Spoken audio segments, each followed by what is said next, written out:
This is Kim Fisher, Higher Education Practice Director. Here at Alytics, we work closely with higher education institutions to build scenarios for financial planning so that CFOs can sit with presidents, provosts, and trustees to model financial scenarios and the implications of decisions being made in these highly difficult times. Whether you're in a finance related role or serving students directly, at the heart of all work being done at any institution is student success. Russ Sherman, CFO at Spalding University, is a great example of someone that just so happens to have a financial title and cares deeply about having a student focused, strategic impact at the university. Focusing on strategic impact first ultimately leads to financial impact.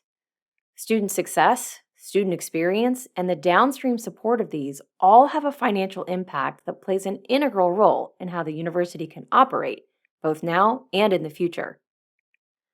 As I've worked with institutions over the past couple of decades, I often hear from folks that are frustrated with the ability to efficiently solve certain business problems, both in regard to financial processes and those that directly involve students. Maybe the institution puts an effective but manual solution in place to solve that problem. Even though they figured out a method to get the work done, it might involve spreadsheets, shadow systems, or manual data entry and maintenance. This is essentially putting the problem in the junk drawer. You know what I mean. The place in your kitchen where your family collects stuff they're not sure what else to do with. It's a hodgepodge of important things that you need to keep, but haven't found a better place or solution for it. Let's get back to Russ Sherman from Spalding University. He's the one who brought this junk drawer idea to life when I first met him. Let's hear how he deals with things in Spalding's junk drawer with the intent of driving strategic and financial impact. So the junk drawer is the head count that's currently in your dorms that's only kept in student life and you can't get to, right? You hear rumors about what enrollment's going to be or how many on-campus resident students you've got, but you can't get to it because someone's got it in a Google Doc somewhere that doesn't report to you in any way.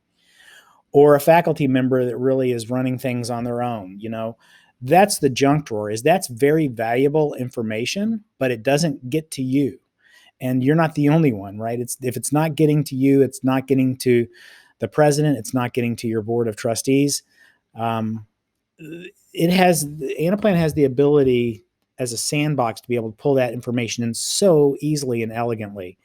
So you get a copy of it, you can do an import and stack it right up against the stuff that you have in other modules and views pretty quickly. That's kind of what we call the junk drawer. So for example, for us on campus, it would be our payroll system. So we have a cloud-based SaaS payroll system. That's probably not unique, but we can pull that in through ETLs, through nightly extract, transfer, and load processes that happen so easily that it just exists, right? And like I said, payroll and headcount is going to be one of the biggest drivers of your operational spend that you've got. Then it lets you kind of customize that both in using the source system and then also if you want to just be able to drive processes in Anaplan, it's built for that. It's got these Boolean checkboxes that can really inherently create a workflow that other systems might not be so elegant in being able to build. Another example for us is scholarships. So yes, we do have scholarship balances that exist in our general ledger, but we don't know that we have evidence that shows that we're following donor intent when we apply those. But I'm certainly responsible for that. Yeah. And auditors that would come in would want to make sure that we're doing that. Anaplan has the ability for us to take the donor intent letters, put those out on a network drive, us create a link to those, and then create checkboxes that basically say when was this assigned to a student? Did they write a thank you letter? All the things that really drive the human processes. And it's those human best practices that are the very most important part of what we do. Yep. Well, to that end, I always believe we should not try to create technology that takes away those human elements where you need the people, the touch points, the context, the communication that makes us that's the human nature right there. I believe that's at the heart of being human is the connections we create with each other. So we don't want to replace that stuff. Right. We want to automate and create workflows around the stuff in the junk drawer, the And how I kind of answer that for myself is, what am I keeping in a Google Doc?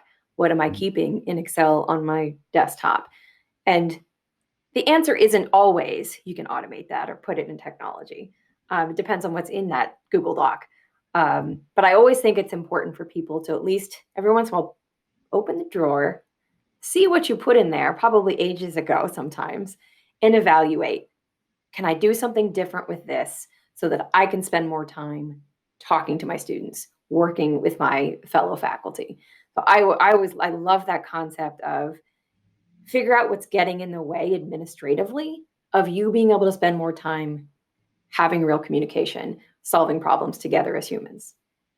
I would add to that, don't discount the value of qualitative measures, because qualitative measures really give you the snapshot of what people's beliefs are across campus. So, for example, when I mentioned that cost accounting system that I put in place at Humana, one of the key elements of an activity-based costing system is that it uses drivers to say how you allocated resources. Yep. One of the drivers can be where people think they're spending their time. Now, you could try to engineer some time motion study that's going to cost millions of dollars to try to follow someone throughout the day to see which project they're working at which time, but that's not real valuable. The other thing you could do is ask them, because whatever they think they're spending their time on, they're probably spending their time on, whether it's actual time or it's really mind share, kind of concern time. Sure. That's where their head is. And, they say, I'm a hobbyist runner, but where you point your head is where you're going. So don't discount the importance of asking people what their thoughts are about the numbers or the processes they're involved in. That's a great. Let me throw in, this has nothing to do with technology, but I got some great advice when I first came to higher education from a provost Well, who's been here actually, I for. was going to ask you to wrap us up with what advice would you give other folks who are kind of find themselves in this mindset of wanting to be able to do more, understanding where they are today, how do they move forward, what different scenarios can they work through? So I'm going to ask you to throw it all together. Yeah, I think one of the biggest challenges that I have as a CFO is that you get put into a box. They think, you're the money guy and you're the person that controls the purse. So they're going to come to you and ask you whether or not they can take on a project or whether or not they're going to be able to get a raise or another position or all the things. And that really diminishes your ability to make them successful. Kind of going back to my earlier comment about your job is to resource the institution so that people get to dance in the end zone. It is really to instill in them that it's not your budget. It's not my budget. This isn't my money. It's as much as I love our mission, it's not entirely my mission. It's going to take all of us coming together. That's been one of the goals that I've had is, as I've gotten here, to try to use this system and a plan as a way to make budgeting transparent. When I'd gotten here in our past, our long past, it had been sort of a paternalistic model where you had to come and you had to ask for things, and it really, you weren't involved in the decisions. You were just there to come and ask other people whether you could have permission to do things. And I said, I don't want that. I want to be able to open this budget wide open. So one of the first things that we did was we took the payroll and we made the payroll available to every manager. Because at the end of the day, guess who those people are reporting to? If they don't know what they're paying them, then it feels like we don't trust them. But we do trust them because they're directing where the labor goes.